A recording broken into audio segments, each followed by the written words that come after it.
আসসালামু আলাইকুম, সবাইকে স্বাগত জানাচ্ছি নিউজ ইনসাইটে। বাংলাদেশ এবং ভারতের মধ্যে বর্তমান যে সরকার, সেই সরকার দায়িত্ব নেওয়ার পর থেকেই একটা অচলাবস্থা কিন্তু এখনো আছে। বিশেষ করে ব্যবসা বাণিজ্যের ক্ষেত্রে ভারত খুব দ্রুত কিছু পদক্ষেপ নিয়েছে। সেটা হচ্ছে তাদের যে দরজা, সেটা বাংলাদেশিদের জন্য তারা বন্ধ করে দিচ্ছে। ইনফ্যাক্ট দিয়েছে, ব্যবসা বাণিজ্যের যে লাগাম সেটা তারা টেনে দিচ্ছে।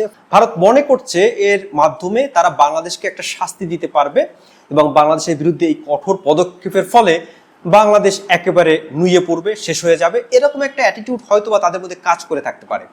আবার ভারতের এখন যারা ক্ষমতাসীন আছেন তাদের মধ্যেও বাংলাদেশকে একটা শিক্ষা দেওয়ার প্রবণতা এবং তাদের নাগরিকদের বোঝানো, দেখো বাংলাদেশ কিন্তু আমাদের শত্রু, তাদের বিরুদ্ধে আমরা অনেক বড় এবং কঠোর ব্যবস্থা নিচ্ছি, বাংলাদেশ কিন্তু আর মাথা উঁচু করে দাঁড়াতে পারবে না।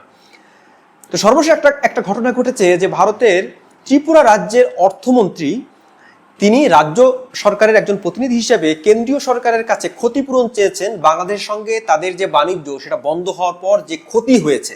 ত্রিপুরা হচ্ছে বাংলাদেশের, আমরা যদি ম্যাপটা একটু খেয়াল করি, বাংলাদেশের ভেতরে ঢোকানো, কুমিল্লার পরেই একেবারে একেবারে অনেকে মনে হতে পারে যেটা মনে হয় বাংলাদেশেরই অংশ, মানে এরকম একটা জায়গায় ত্রিপুরার অবস্থান, কিন্তু আসলে সেটা ভারতেরই অংশ এবং ভারতের একটা রাজ্য এবং সেখানে বাংলা ভাষাভাষী রয়েছেন, ম্যাক্সিমাম মানুষ সেখানকার বাংলা ভাষাভাষী। ত্রিপুরার এই যে ব্যবসা বাণিজ্য সেটা একটা বড় অংশে নির্ভর করে বাংলাদেশের উপরে। ভৌগোলিক কারণে ত্রিপুরার এই বাংলাদেশ নির্ভরতা আছে, এটা অস্বাভাবিক নয় এবং এরকম আছে, পৃথিবীর বহু দেশেই এরকম হয় যে একটি দেশের এমন ভূখণ্ড থাকে যেখানে অন্য আরেকটি দেশ থেকে আপনি যদি বাণিজ্য করেন তাহলে সুবিধাটা ভালো পাওয়া যায়। ত্রিপুরার এই যে অর্থমন্ত্রী এবং আরো এই যে বাংলাদেশ লাগোয়া যে রাজ্যগুলো অর্থমন্ত্রীরা, তারা ভারতের যে কেন্দ্রীয় সরকার সেখানে গিয়ে বলছেন যে আমাদের ক্ষতিপূরণ দিন, কারণ বাংলাদেশের সঙ্গে আমাদের যে ব্যবসা বাণিজ্য সেটা বেশ ধসে গেছে, ফলে আমরা আর পেরে উঠছি না।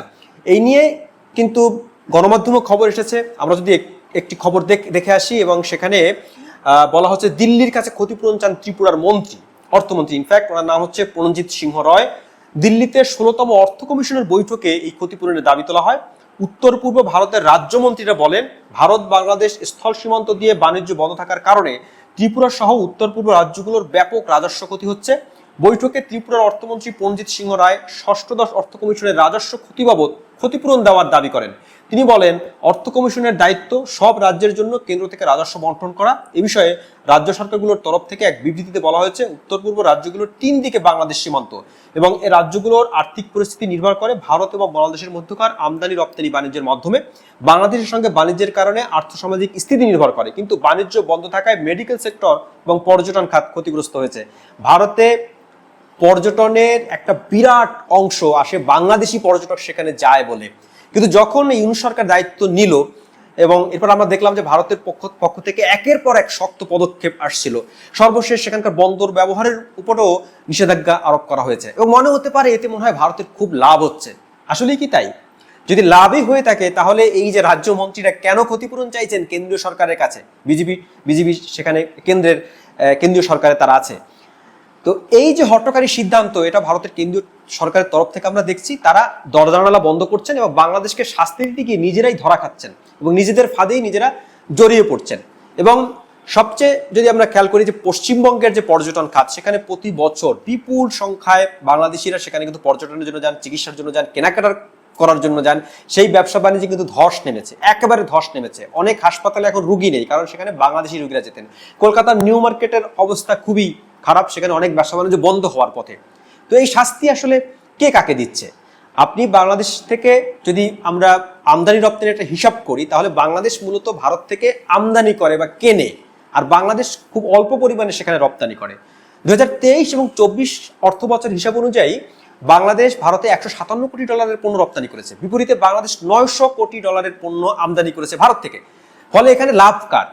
আন্তর্জাতিক বাণিজ্যে যিনি বিক্রি করবেন তার লাভ বেশি। হ্যাঁ, যিনি কেনেন তিনি যদি সস্তায় বা কম দামে পণ্য কিনতে পারেন তারও লাভ রয়েছে, হয়তো তাকে তৃতীয় পক্ষ থেকে ওই একই পণ্য আনতে গেলে বেশি খরচ করতে হবে। কিন্তু মোটা দাগে যদি আমরা দেখি তাহলে যিনি বেচবেন, যে কোনো বিক্রেতা, আপনি যদি আপনার পাড়া মহল্লার কোনো দোকানেও যান, যিনি বিক্রি করবেন তারই তো উন্মুখ হয়ে থাকার কথা যে আমি বিক্রি করছি পণ্যটা। তো ভারত বাংলাদেশের কাছে পণ্য বিক্রি করে, এটা 20 কোটি মানুষের একটা বাজার।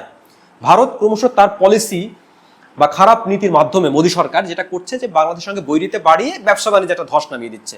ভারতের অনেক কৃষি পণ্য আছে যেগুলো বাংলাদেশে যথাসময় না এলে বাংলাদেশ হয়তো মানুষজন একটু কম খাবেন বা তৃতীয় কোনো কান্ট্রি থেকে সেটা সোর্সিং করবেন, কিন্তু সেখানকার যারা কৃষক আছেন তাদের কিন্তু কান্নাকাটির একটা অবস্থা। কলকাতার হোটেল মোটেল কিন্তু সব একটা বড় অংশ বন্ধ হয়ে গেছে। মার্কুইজ স্ট্রিট সহ যেসব জায়গায় বাংলাদেশিরা যেতেন সেসব জায়গার সে কিন্তু এখন কি বলে একেবারে ভুতুরে একটা অবস্থা বিরাজ করছে যে সেখানে কোনো মানুষজন নেই। তো ভারতের এই পলিসি ভারতের জন্যই আত্মঘাতী, এবং যিনি পণ্য আমদানি করেন তারও যে লোকসান হয় না, মানে বাংলাদেশেরও যে ক্ষতি হচ্ছে না এমন নয়, কারণ ভারত থেকে যে পণ্য আমরা 2 টাকায় কিনতে পারছি হয়তো অন্য কোনো কান্ট্রি থেকে আনলে 2.5 টাকায় কিনতে হবে, ফলে বাংলাদেশের দিক থেকেও লোকসান আছে। কিন্তু বড় যদি লোকসানের কথা বলি সেটা ভারতের দিক থেকে, এবং ভারতের জনগণকে মোদী সরকার বোঝাচ্ছেন যে এর ফলে বাংলাদেশকে তারা খুব শাসাতে পেরেছে, খুব বেশি বিপদে ফেলতে পেরেছে। বাস্তবতা কিন্তু ভিন্ন। বাংলাদেশ মেরে কেটে অন্য কোনো পক্ষ থেকে সব পণ্য কিনে নেবে, কিন্তু ভারতের এই যে রাজ্যমন্ত্রী ত্রিপুরা বলুন, আসাম বলুন, পশ্চিমবঙ্গ বলুন, তাদের জন্য কিন্তু এই ক্ষতি কাটিয়ে ওঠা অনেক কঠিন হবে। অনেক ক্ষেত্রেই তারা বাংলাদেশের উপর নির্ভরশীল, ব্যবসা বাণিজ্যের উপর নির্ভরশীল। ভারতের কেন্দ্রীয় সরকার যারা দায়িত্ব নিয়ে আছেন তারা এটা বোঝার চেষ্টা করবেন। সেই সঙ্গে তাদের যে ফরেন পলিসি সেখানে তো গলদ আছেই, সেটা নিয়েও আমি একাধিকবার কথা বলেছি। সর্বশেষ সেখানকার যে প্রতিরক্ষা প্রধান অনিল চৌহান তিনি বলছেন যে চীন, পাকিস্তান বা বাংলাদেশের জোট সেটা তাদেরকে উদ্বিগ্ন করে তুলছে। আপনি এমন পলিসি নিচ্ছেন, আপনার পেটের মধ্যে একটি দেশ বাংলাদেশ, স্বাধীন সার্বভৌম একটি দেশ, সেই দেশ আর আপনার শত্রুপক্ষের বা যাদেরকে আপনি শত্রু মনে করেন তাদের পক্ষে জোট করছে। এই জোটের প্রয়োজনীয়তা তো আপনি সামনে আনছেন, আপনার যে পলিসি সেটাই তো আপনার জন্য শঙ্কা বিপদের কারণ হয়ে আসছে। ভারত বাংলাদেশ বৈরিতায় বাংলাদেশের ক্ষতি তো আছেই, ভারতেরও ক্ষতি আছে বড় মাত্রায়। এটা বোঝার সময় এখন হয়তো এসেছে, কারণ ইতিমধ্যে এই ক্ষতির হিসাব নিকাশ সামনে আসছে। কার বেশি ক্ষতি সেটার একটা পর্যালোচনা চলছে। আশা করি ভারতের সরকার এবং নাগরিকরা এটা বুঝতে পারবেন যে দুই দেশের মধ্যে একটা বন্ধুত্বপূর্ণ সম্পর্ক সবচেয়ে বেশি জরুরি। এটা মিউচুয়ালি দুই দেশকেই উপকৃত করবে, বৈরিতার সম্পর্ক নয়। দর্শক, আজ এ পর্যন্তই। ভালো থাকবেন সবাই। কথা হবে পরবর্তী কোনো ভিডিওতে। আপনারাও আপনাদের মতামত জানাতে ভুলবেন না।